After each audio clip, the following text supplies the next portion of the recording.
Hello, in this video I want to show you how to use the Ray Portal bsdf, which is available in 4.2.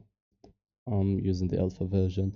Anyway, we can create crazy stuff. Like, as you can see, all this is a single plane with a material. Okay, so I want to show you how to create this after introducing you to the node and what stuff can you do or you can do and how to use it. What is this position socket? What is the direction? Okay, so let me just show you another file.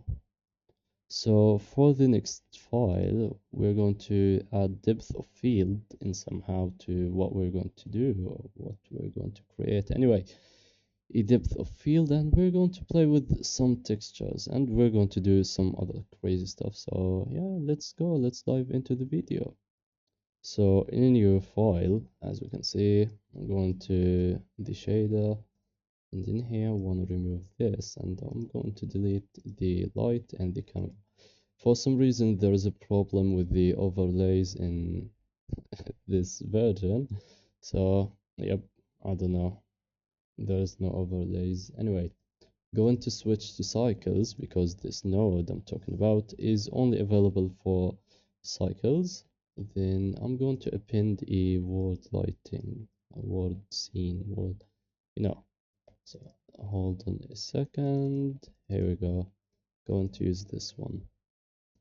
Okay, then next I'm going to delete the cube, add Susan, give it the material, and I want to add a checker texture with a darker color. Okay, then I'm going to add the plane. As we can see, we have a plane in here. Move it like this, then make sure you apply the rotation in the scale. Okay, so we're going to add a material, call it portal. This material is going to have the ray portal bsdf, and I'm not going to connect it because it will disappear. I want to just say some stuff. Okay, so we have the position and the direction and the color. Okay, so let's start talking about them. The position is like the set position in the geometry nodes. So if you're familiar with the geometry nodes, you know what the position is. So and somehow I wanna tell Blender, tell this node that I have a position. For example, 0, 0 in here, 0, 0 in here, then 0, 1 in here, 1, 1, and 1, 0. Okay, and that's going to create a plane in here. And this plane, as you can see, it's cutting the monkey, cutting Susan. So after we do this, I want to tell Blender that I want to offset this. I want to move it in this direction, the position. And yeah, that's the place where our camera or our material or plane is going to get the projections from, or something like this. Okay, so then we have the direction, which is the direction of the projection. Okay, so let me just erase everything and let me just draw something very quick in here.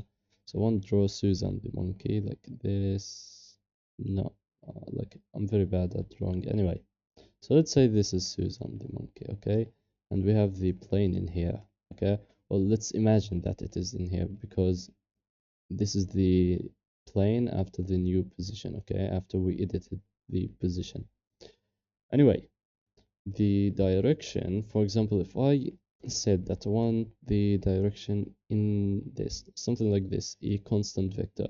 Okay, then I will have a orthogonal projection on the grid, okay, or on the plane. And if in somehow I told this that the direction is this, okay, something like this, I think it should be inverted, yeah, something like this, I don't know. Anyway, so something like this, yeah, it's like this. Then I'm going to have a perspective projection, and I'm going to show you how to change the focal length. Okay, so let's start. Let me just erase everything, and here we have the portal. Yeah, here we have it. Let me connect it. So first thing, I'm going to give it a position. So for the position, I'm going to grab the texture coordinates, and by using the object is basically in here. I think -1, then -1 or something like this. And here we have -1, 1, and here 1, 1, and this one is going to be 1, -1, okay?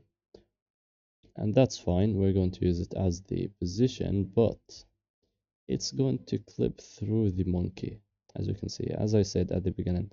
So we're going to add some value to it. We're going to subtract, okay? Subtract something on the y-axis. And yes, as we can see. So for the direction, I don't know what is the default, to be honest, but I'm going to put a vector, which is going to be add because we don't have a vector node in the shader. Anyway, so add, and we're going to use the positive y vector. Here we go. We've got a projection. I'm editing this in the edit mode, okay? So we've got a projection. So orthogonal projection, okay? Make sure that the scale of the direction is 1. So you can maybe normalize it, or you can just type in here 1, okay? And with that, you're going to get the correct colors with the correct lighting, okay?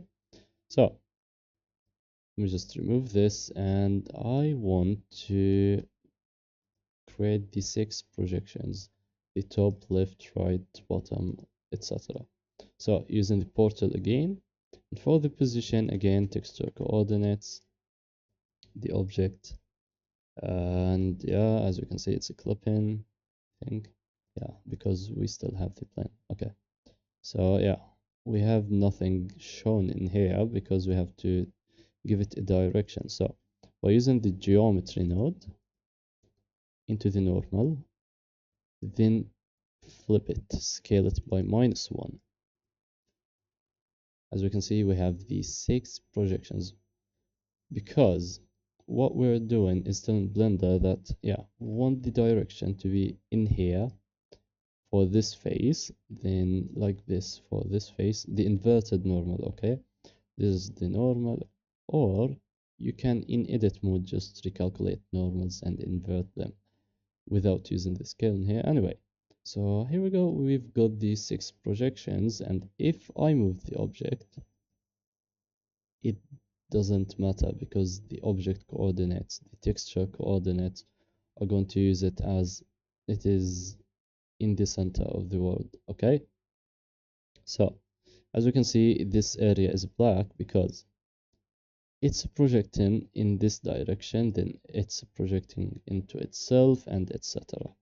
So move it downwards a little, and yep, here we go. Okay, so that's the beginning. Next, what I'm going to do, I want to spherize the monkey. How to do it? Let me just subdivide it, sorry, because there is no overlays. Shift Alt S to make it a sphere. Then as we can see, we have a sphere.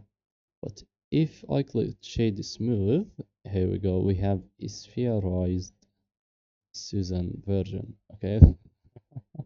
And that's really cool, okay?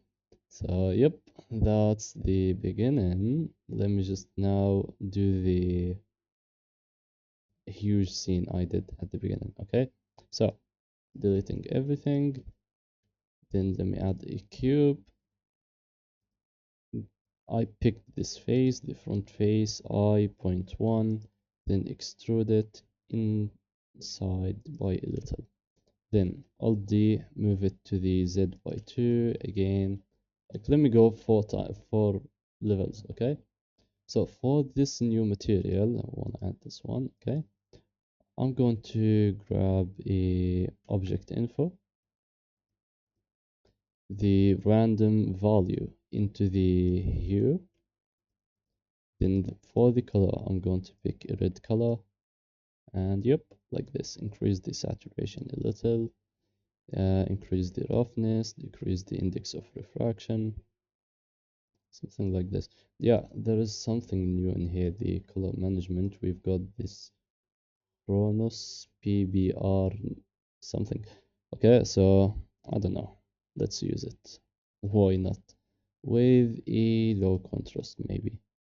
You know, Filmic is the best. EGX. I've no idea. Anyway, in here, okay, we've created this.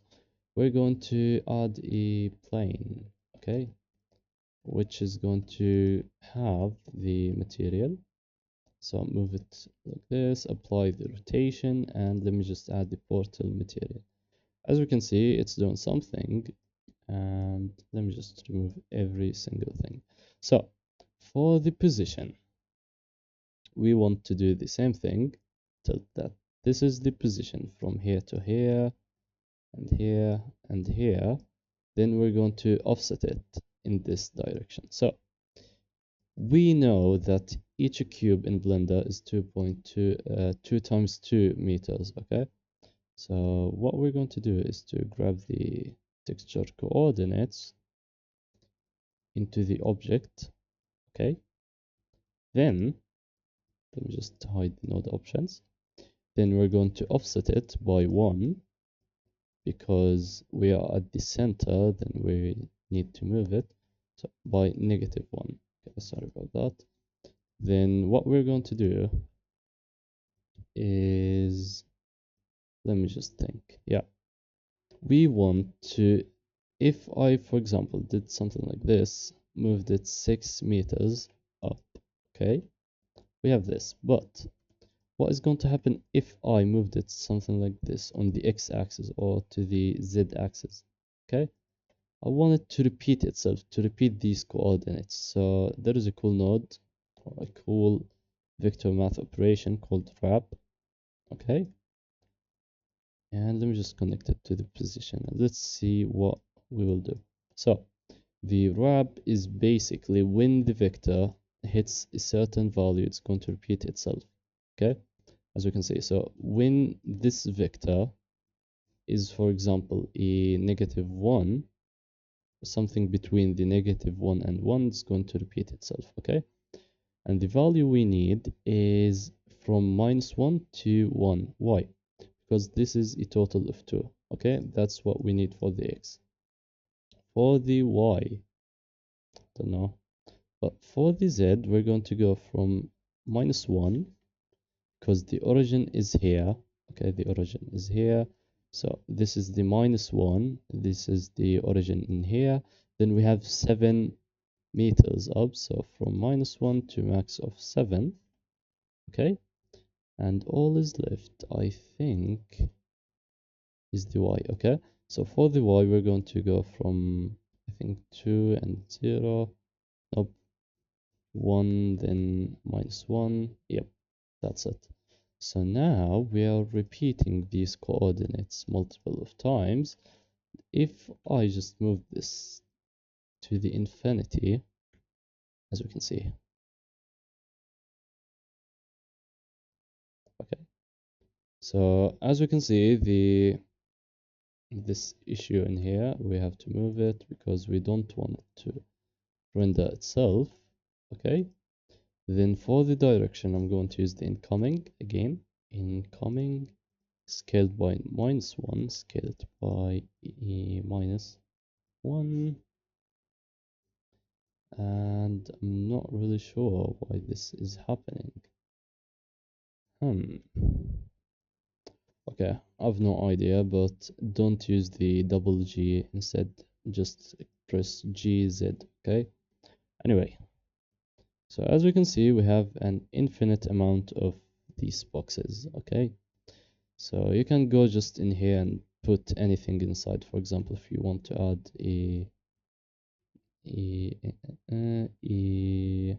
where it was,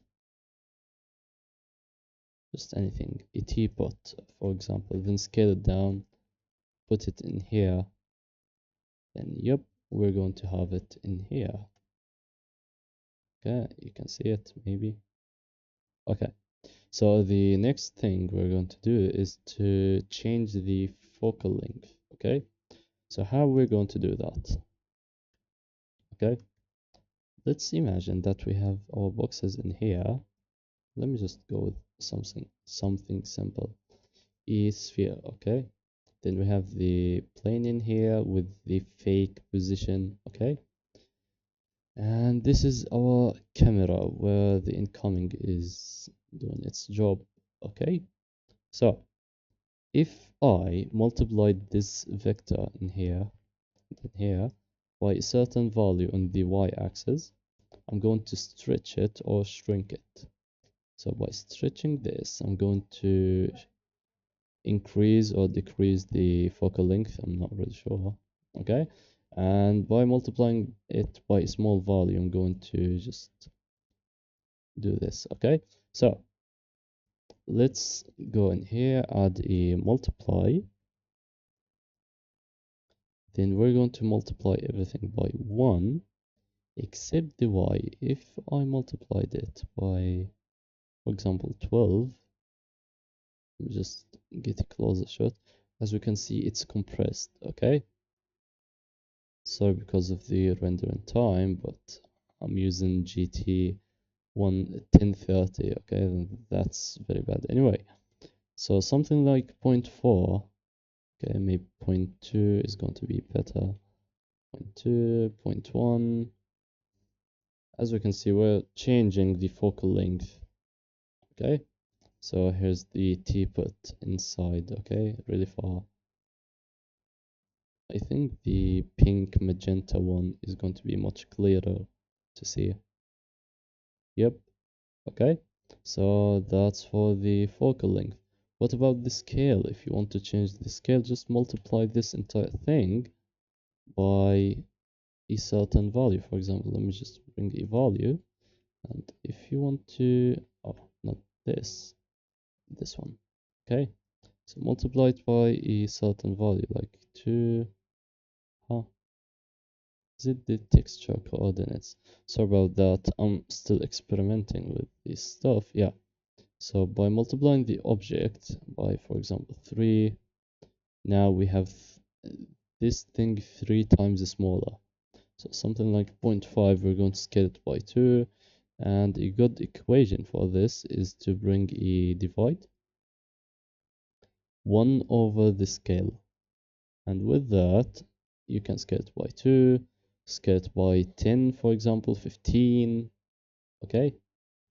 Uh, yeah, that's it. For example, 0.01.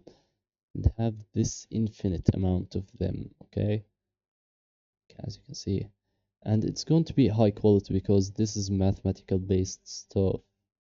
Okay, so yep, that's for the first part. The second part, let me just add another teapot. Okay, I want to add a lot of teapots. Okay, cool, I can select it. Anyway, so let me just move this one down, give it the I don't know, checker material, checker texture, something like this. So what I'm going to do now is to create a pixelated version of this.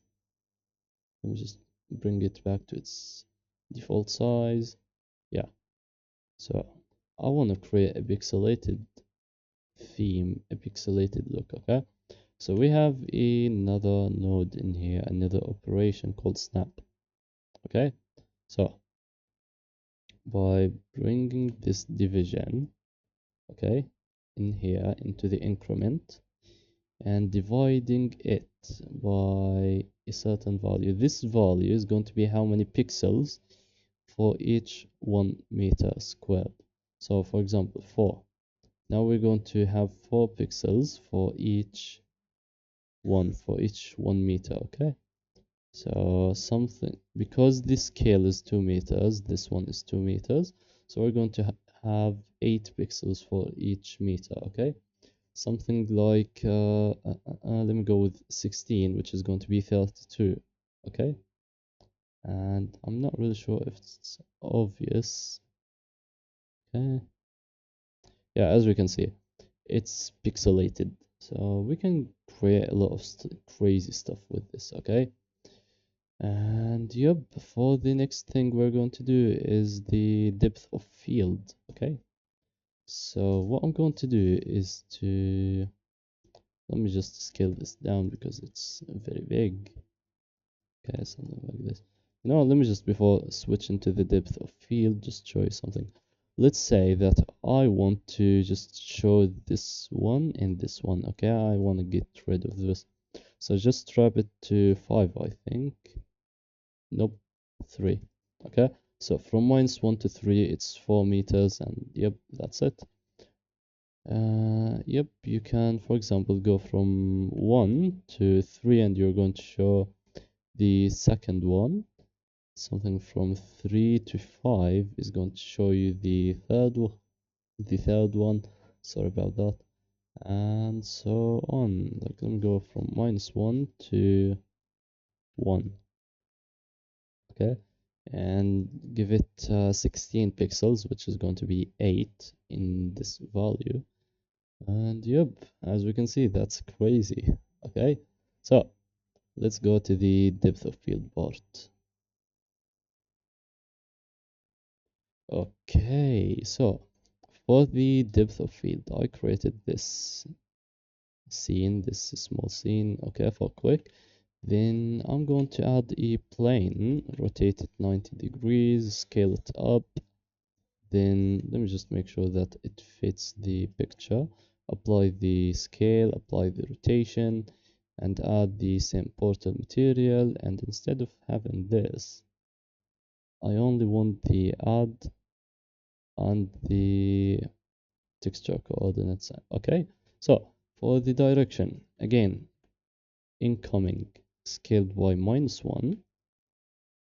Let me just move this portal away. Okay, scaled by -1.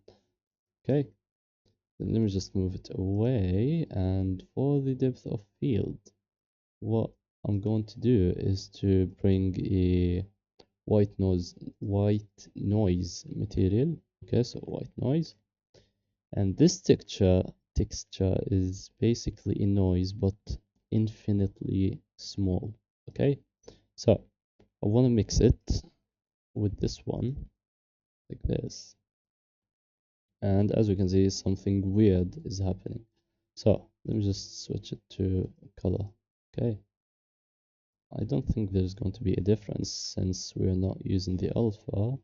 Anyway, so for the factor, okay, I want to use something really weird, okay, which is going to be, before using the factor, let me just subtract 0.5, because this thing goes from 0 to 1, and the vector we are viewing is a little different. Anyway, just subtract 0.5. We are going to use a light path node, and we're going to use the ray depth into the factor. As you can see, nothing happened. That's because we have to map range it if from a certain value to 0.99, 0.9 something. Okay, we just go with 0.96, maybe 0.92. Not sure if it was the ray length or the ray depth.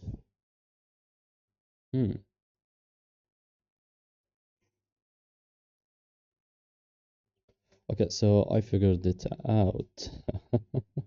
It was that I have to connect a vector in here, so let me just go with the incoming, no matter what vector is going to work, okay?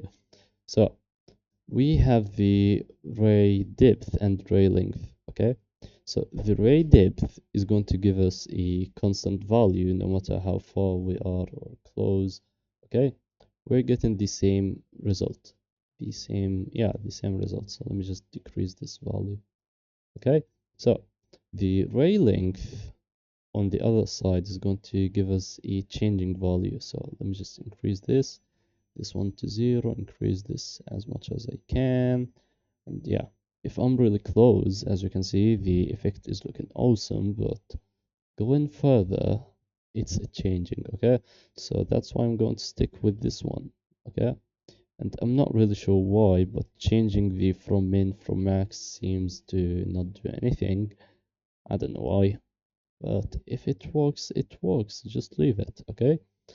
And yep, that's for the mix. But instead of using the white noise, we can use any type of texture. Voronoi texture, for example. Let me just get the Voronoi texture. And I want to plug the color instead of the distance. Like the distance is good, okay, as you can see. But to get a different result, I'm going to go with the color. As we can see, we have this mosaic looking thing or broken mirrors, something like this, which looks cool in my opinion. I'm not really sure. Okay, so we can use, for example, a wave texture. Let me just bring a wave texture. Okay, and as you can see, we can do this. And yeah, another cool stuff that I forget to mention, like I talked about the scale, about the transforming the stuff, but we can use the vector rotate, okay? Vector rotate, okay, to rotate the object. So I want to rotate it about the, let me just go with the Z, and as you can see, okay, that's weird. Anyway, something on the y-axis is going to just rotate them like this, okay, which looks really cool. Okay, so yep, that's something that I forgot to show you. Okay, what else? Let me just show you some other cool textures in here. The magic texture, I think they removed it. Nope. So yep, we can create this nice looking thing. Okay, what else? Like anything, just go with any texture. I have no idea. Okay, maybe a checker texture, anything. So I think that's it. Okay, so lastly, I want to show you something or two things. The first one is the color, which is going to give the material a small tint of the color. So let me just add some blue, some red, some green. This is an orange. Okay, anyway, that's the first thing. The second thing is that you can render this object into itself multiple times. So by moving the plane in here, yep, like this. Let me just scale it and apply the scale, or scale it in edit mode, it doesn't matter. Anyway, as we can see. So by default, I think this one is 8, okay? So to get rid of this black box at the end, just increase the transparent passes into 1, 2, 4. Just any large number is going to work. And yep, that's it. We have an infinite amount of these boxes. And with the vector rotate, let me just show you, that's going to be really cool. Vector rotate, not reflect, VR vector rotate. Okay, on the y-axis, and by increasing the angle slightly,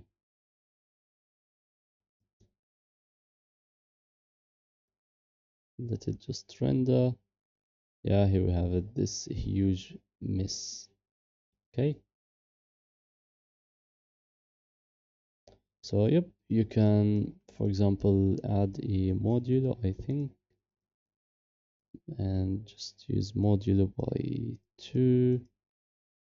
Here we go, we've created this infinite nice looking weird thing. Okay, and the limitations are 0. You can just create any weird stuff, any weird looking things, as we can see. So the module is basically whenever the object coordinates plus this value hits the number 7, it's going to restart from 0. So yep, it's the reminder of division in case you don't know. Anyway, so yep, here we go. We created this unlimited amount of these boxes. That's it. Thank you for watching. See you in the next video and enjoy your day.